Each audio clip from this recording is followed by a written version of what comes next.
Hoje eu tô com a Karen Mancusi, super decoradora e amiga, uma profissional que eu adoro, admiro, com quem eu troco muitas figurinhas. E eu a convidei aqui hoje pra gente falar sobre um tema que muitas noivas têm dúvidas, que é Destination Wedding ou casamento na cidade? Prós e contras de cada um. Karen é super sensata, então acho que você vai conseguir ajudar a esclarecer as principais dúvidas. Eu tenho a tendência a sempre responder com depende, mas o depende hoje a gente consegue explicar.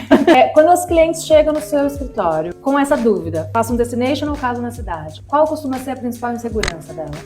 Depende. Eu posso dividir as noivas em 3 categorias. As que já contrataram o espaço para destination e ainda tem alguma insegurança. As que já contrataram o espaço na cidade e ainda tem uma insegurança. E as que estão completamente na dúvida e estão levantando as 2 possibilidades para poder tomar a decisão. Então a primeira coisa que a gente diz, se você contratou, é porque tem a ver com você e vai dar tudo certo, vai ficar um casamento incrível.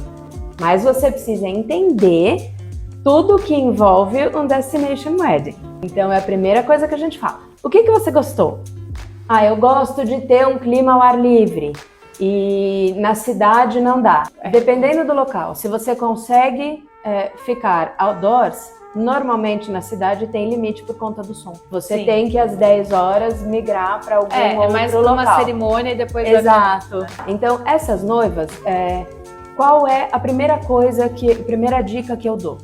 Encare desde o primeiro dia o plano B. O plano B, ele não é se, caso, meu Deus, se você desde o começo conversa e se acostuma com o plano B, se chover no dia, você não vai ficar absurdamente frustrado no dia do seu casamento. Então você tem que ir absorvendo e fazer do plano B uma experiência muito bacana. Tem uma assessora amiga nossa, inclusive, que ela fala sempre, gente, Deus abençoe igual. Então a primeira coisa é isso, não proíba que falem sobre o plano B, não fale, não, é proibido falar porque dá azar. Moro num país tropical abençoado por Deus, chuva não é azar, chuva é parte da nossa característica e nem sempre a chuva é feia. O segundo ponto sobre o destination, você tem que entender os custos todos de logística, tanto para a família que está arcando com o casamento, quanto para os convidados. Normalmente a quebra é um pouquinho maior, porque o convidado, ele tem uma despesa. Às vezes ele tem passagem, às vezes ele tem só uma estadia, mas é próximo da sua cidade, mas você tem hospedagem, você tem que contratar um carro porque você vai beber no casamento, então como que você vai dirigir depois? Tem toda uma questão de logística e de despesa para o seu convidado. E também para os fornecedores. Os fornecedores, eles vão sair de algum lugar que nem sempre é aquele destination, com caminhão, com equipe, com staff, com transporte, com todas as despesas pertinentes a tudo isso.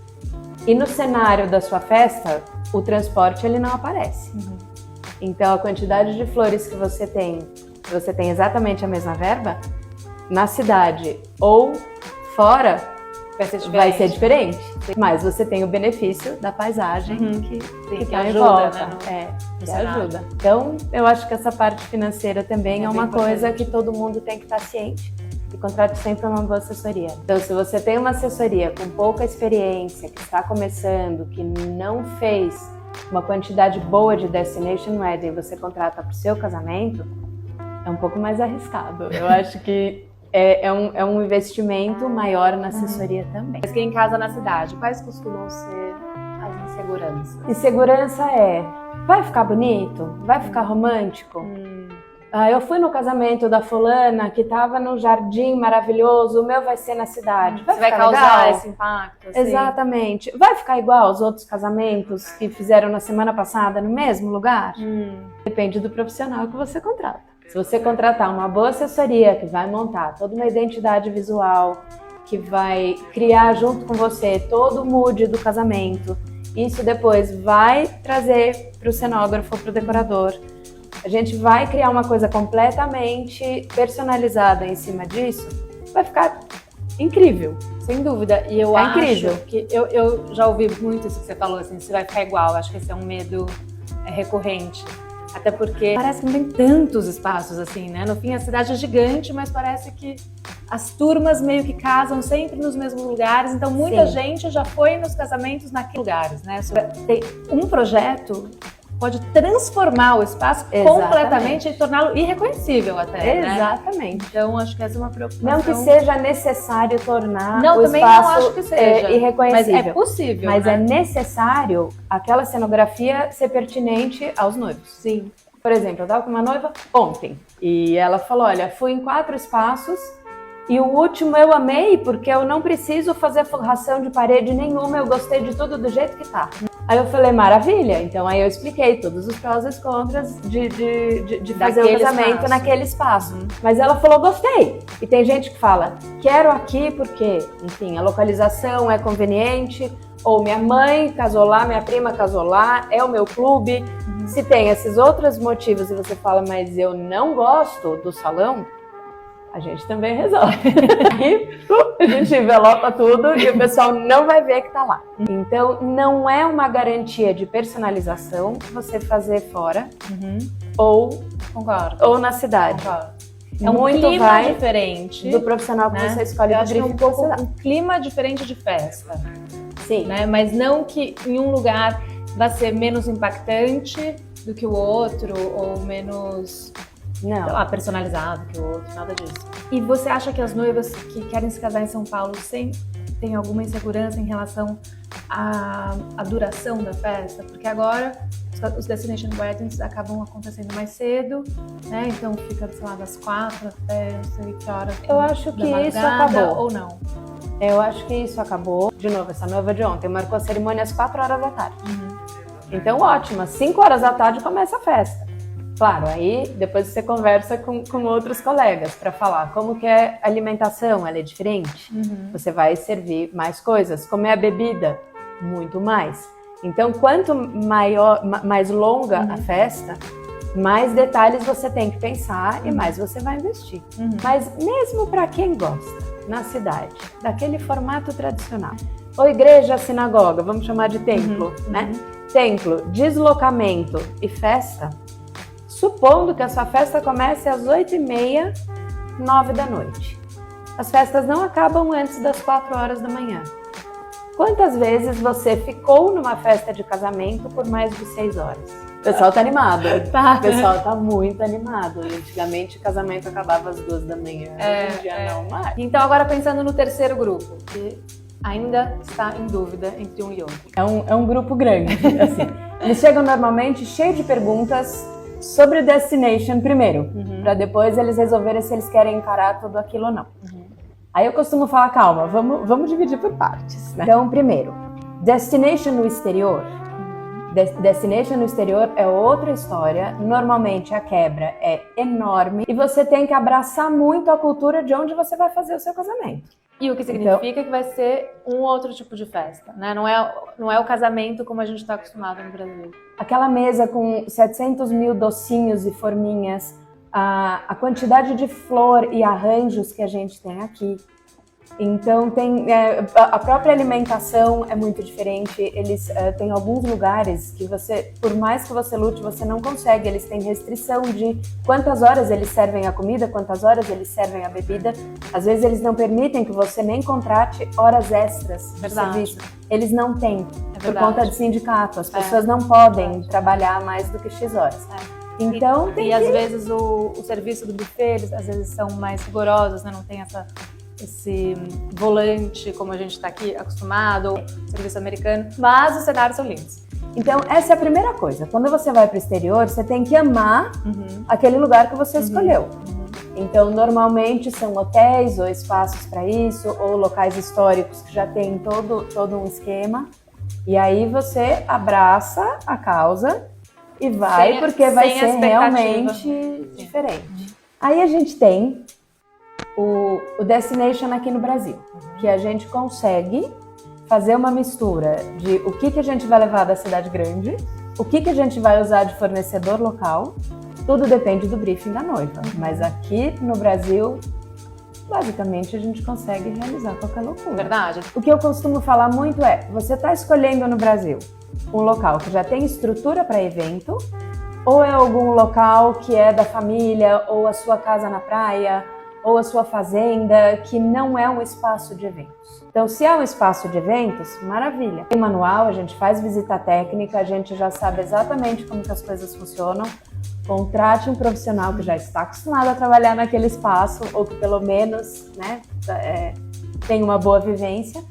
Mas é uma outra história. Quando você vai para um lugar onde nunca foi feito nenhum evento, aí você precisa ter muito tempo disponível com a sua assessoria, com todos os profissionais envolvidos, porque tem que montar essa estrutura. Então o pessoal fala, tá bom, eu tenho 200 convidados, então quantos banheiros eu preciso construir? Eu falo X banheiros. Só que você esquece que para ter 200 convidados, você tem pelo menos 80 funcionários. Para você servir 200 convidados, você precisa de uma cozinha de tal tamanho com tal estrutura, que ela tem que estar protegida de sol, calor, vento. Você precisa ligar freezers, refrigeradores. Você precisa ter lugar para você armazenar. Então não é só o que você vê que você precisa construir. Tem que construir você o precisa backstage. construir o backstage. Toda vez que você vê o salão montado, saiba que mais uma área referente a pelo menos 1/3 daquilo foi montada no backstage.